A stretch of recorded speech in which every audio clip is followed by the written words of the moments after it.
13 de agosto de 2021. No.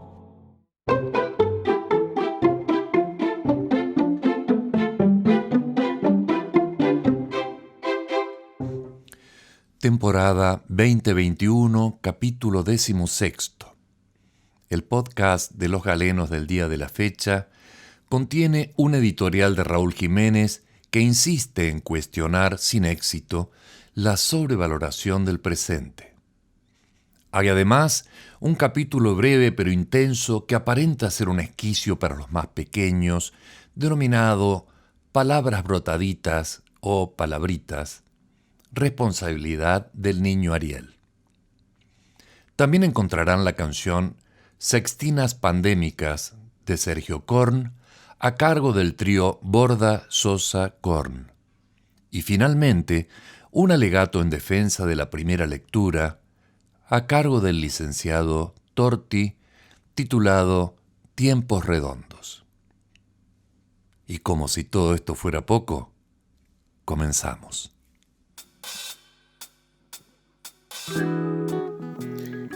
Darío Nieto, el secretario de Mauricio, participó de su primera actividad como candidato a legislador en Cava y dijo que estuvo escuchando con mucha atención a los vecinos. No hay caso, ¿eh? A este muchacho el pasado lo condena y el tema de las escuchas se ha convertido para él en una adicción. Es que el presente atropella y desconoce el pasado. En cada declaración la memoria sobrevive con mucha suerte una semana. Ni Viale, ni Rossi, ni Leuco, ni los repetidores bobos locales hablan hoy del destino de los penes de madera. Ya pasó. La ignorancia y la burla intentaron el desprestigio de una medida que, además de educar para evitar los embarazos no deseados, apunta a disminuir el dramático crecimiento de la sífilis y modificar el porcentaje que ronda el 17% de individuos que desconocen su diagnóstico positivo de VIH. Pero a ellos no les importa. Escuchar permanentemente a estos tipos te hace parecido al Dipi o al hijo de Canigia, pero creyendo que sos Dolina. Bueno, vos sabrás. Las promesas, dañadas de nacimiento con la fiebre del olvido, se deshacen en un abrir y cerrar de ojos. Vidal, según el cargo que dispute, dispone en fila sus recuerdos barriales. Entonces se emociona hasta el llanto, ya sea visitando la verdulería en Lanús, donde conseguía que le fiaran la verdura, o la panadería, donde compraba vigilantes en Flores, o la calecita de Morón, donde por primera vez sacó una sortija. Quiero decir que estés donde estés, Heidi siempre pudo haber sido tu vecina. Todo depende. El ahora o nunca se garantiza a los gritos. El morbo, en el centro de la escena, exhibe su musculatura garantizando mejores resultados. El eje central de la propuesta económica de Milei es quemar el Banco Central. Y del cambio climático dice que es una mentira más del marxismo cultural. Pero esto es una bicoca si se comparan estas declaraciones con la de Beatriz Sarlo, que afirma que las Malvinas son un territorio británico, lo más parecido al sur de Escocia, y que no le importa ser considerada una vendepatria. Seguramente así será, ¿no? Ni el argumento ni el razonamiento dan la talla y sin decir palabra quedan eliminados, pasan al fondo. El doctor Manes invade su campaña con afirmaciones dignas de los envoltorios del viejo chicle bazooka. Para ser feliz hay que dejar de estar triste. O peor todavía, tenemos que distinguir los problemas de las soluciones, porque si no, todo es un problema. Fernando Iglesias gana la medalla de oro en la prueba para misóginos sin obstáculos. Y no pasa nada. El gran Molo dice que Fer daba clases de vóley y en su juventud fue trotskista. Y aclara que no sabe qué lo afectó más. Prevalece la polémica hueca, la inconsistencia de la discusión que elude la información, las fuentes, el conocimiento y que aspira a concentrar una atención que, aunque fugaz, sea útil para el rating. El marido de Pampita, precandidato a legislador de López Murphy, no quiere que lo presenten como el marido de Pampita. Imposible. La ex del marido de Pampita dijo que tuvo una hija con el actual marido de Pampita y que les desea mucha suerte a Pampita, a su hija recién nacida y a su marido. No quedan dudas que se estaba refiriendo al señor llamado el marido de Pampita. En poco más de un año, parecería que además de la pandemia del coronavirus, hubo otra, más sigilosa, pero no por eso menos letal, que fue la que convirtió automáticamente a periodistas y comunicadores en infectólogos, epidemiólogos y especialistas en biología molecular. Son los mismos que con la misma mano, ayer, agarraban el palito del frigor, se acomodaban los testículos, se sacaban los mocos y hoy cuestionan la combinación de vacunas. Saramago decía que somos la memoria que tenemos y la responsabilidad que asumimos. Sin memoria no existimos y sin responsabilidad quizás no merezcamos existir.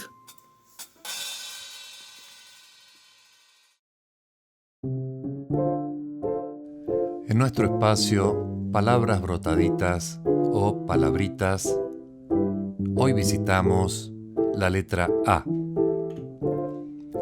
Abrevias, bypass. Abocados, comencemos el copetín. Antípoda, grupo ecologista. Arancel, fabricarán teléfonos personales. Atacama, práctica sadomasoquista. Autónomo, vehículo del duende. Avellana, pájaro aplastado. Y para finalizar, atravesar, besar por la espalda.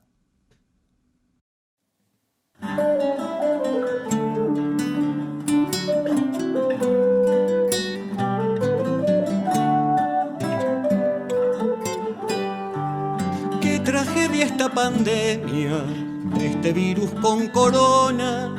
A ver si se desmorona este sistema perverso en el que estamos inmersos y en el que nada funciona.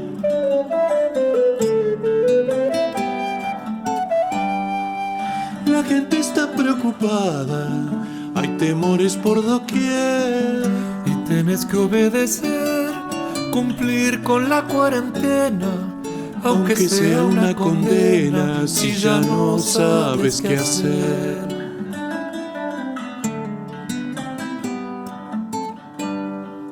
Y ni hablar de los insumos, barbijos, alcohol en gel, toneladas de papel, enrollos para limpiarse, comida para atragantarse y bebidas a granel.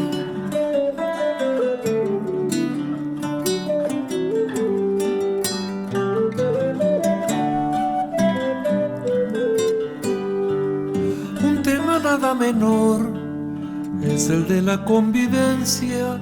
Si bien nunca fue una ciencia, supone una gran empresa sentarse a la misma mesa para elevar la conciencia.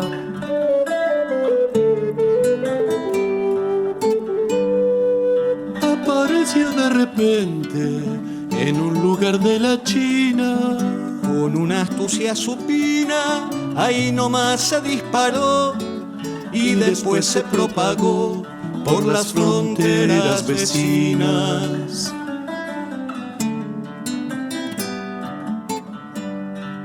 Le puso un palo en la rueda al mundo capitalista, Ambicioso consumista, contaminante serial, competitivo banal, excluyente y egoísta.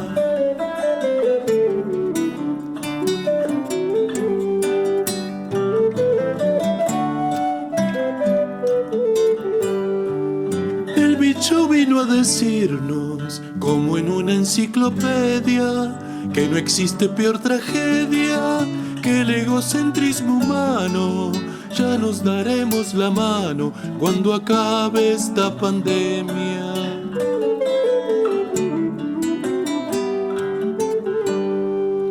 Al minúsculo David vino a retar al gigante, Egoísta y atorrante, llamado individualismo, que nos llevó hasta el abismo de un modo tan degradante.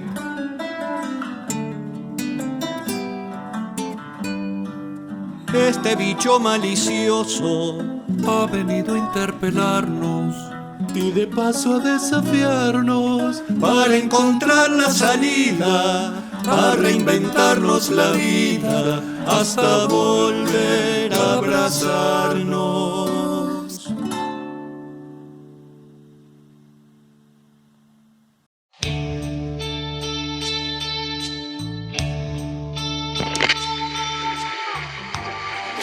Es mediodía y el diluido sol de agosto ilumina con esfuerzo el comedor.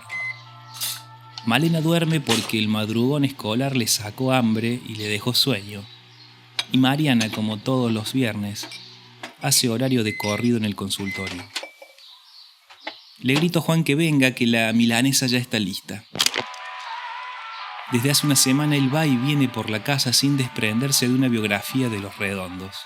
El fenómeno ricotero lo tiene alucinado.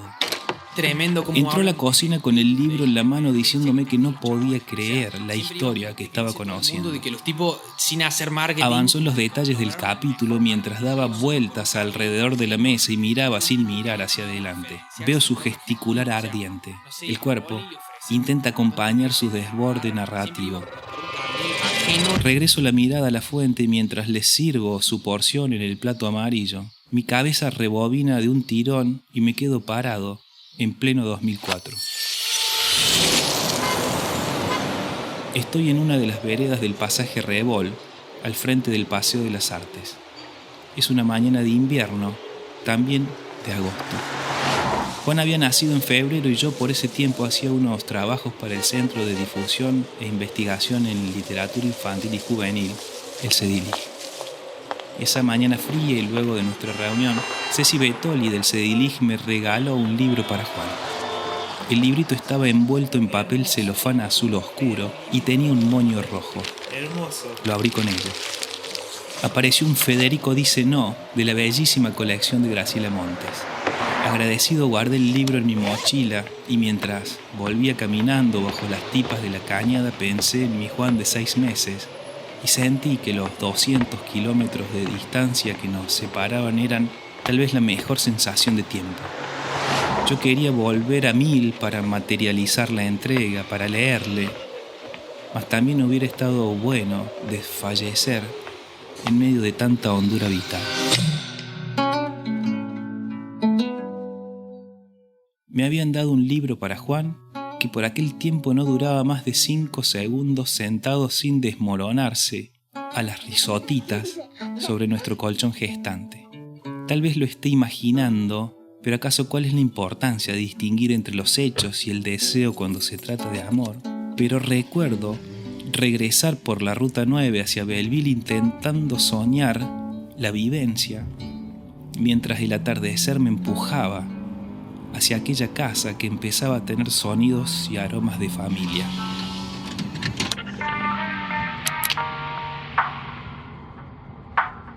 Cecilia me había regalado un libro para Juan 6 años antes de que pudiera leer.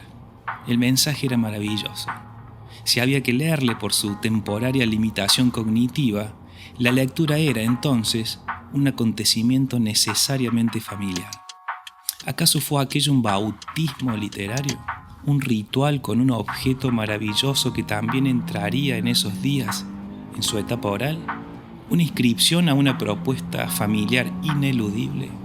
¿Una señal amorosa apenita después de la violencia del 2001? ¿Un convite a paternar advirtiéndonos sobre la pereza televisiva? ¿Un gesto que de tan sencillo y afectuoso nos haría más lectores?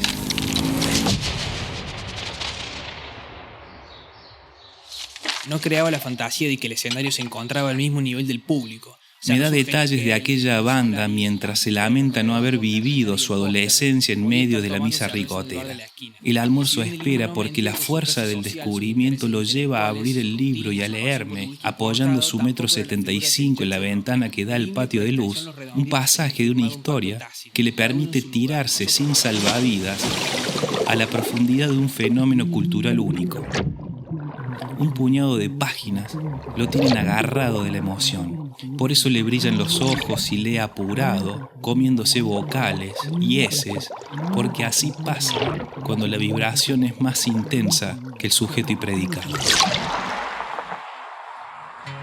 Pude empezar a intuir en aquel regreso a casa con el primer libro para un hijo balbuciante que el estimular la lectura es más bien una sucesión de actos físicos concretos y no un puñado de sermones enunciando un supuesto deber ser desprovisto de cuerpo y alma. Yo soñé en aquel viaje tener hijos lectores porque ya había sentido lo que ahora advertí en Juan. Hay libros que además de historias te dan abrazos.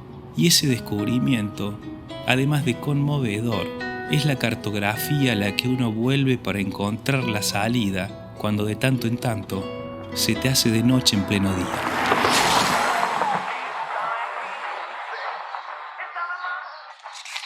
Después de un párrafo que lo deja tragando saliva, Juan cierra el libro y en un movimiento que no voy a olvidar jamás, lo abraza llevándolo hacia su corazón y levantando la cabeza como buscando el cielo. Yo también trago saliva y se me empaña la voz, y agradezco todo y más y lo veo comer y crecer mientras el poder de la literatura nos conecta a algo indescriptible e imposible de narrar. Lo intento porque pretendo hacer todo lo consciente posible esta dicha que nos acaricia, que nos pone en eje, que revalida la idea de que el hábito se estremece en el hábitat.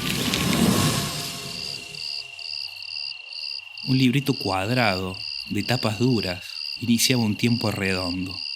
Federico está enojado. Aquella noche le leímos la historia de Federico y después lo tomó como pudo entre sus manos chiquitas y gorditas y se lo llevó a la boca.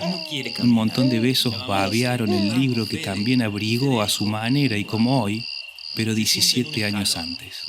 Un enlace que solo el tiempo puede conseguir redondear.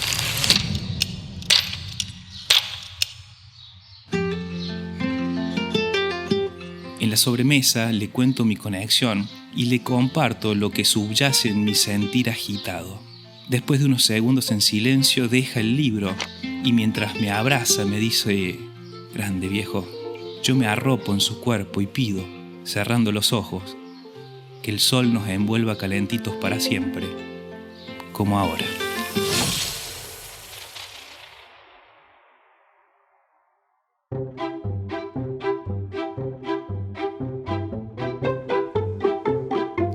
Hasta aquí Los Galenos.